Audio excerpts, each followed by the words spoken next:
إن الذين آمنوا والذين هادوا والنصارى والصابئين من آمن بالله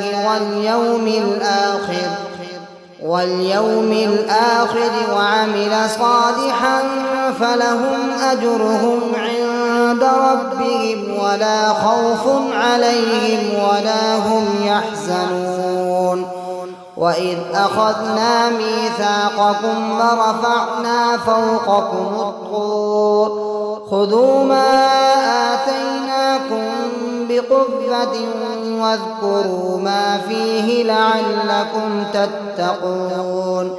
ثم توليتم من بعد ذلك فلولا فضل الله عليكم ورحمته لكنتم من الخاسرين.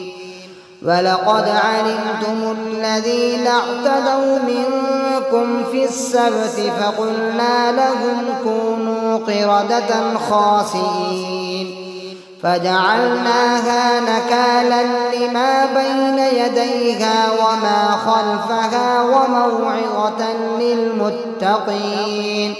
وإذ قال موسى لقومه إن الله يأمركم أن تذبحوا بقرة قالوا أتتخذنا هزوا قال أعوذ بالله أن أكون من الجاهلين.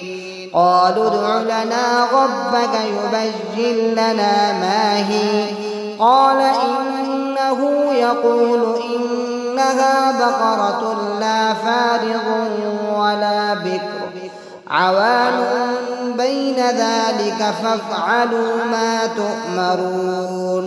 قالوا ادع لنا ربك يبين لنا ما لونها قال إنه يقول إنها بقرة صفراء فاقع لونها تسر الناظرين. قالوا ادع لنا ربك يبين لنا ما هي إن البقرة شابه علينا وإنا إن شاء الله لمهتدون. قال إنه يقول إنها بقرة لا ذلول تثير الأرض ولا تسقي الحرث مسلمة لا شية فيها. قالوا الآن جئت بالحق فذبحوها وما كادوا يفعلون.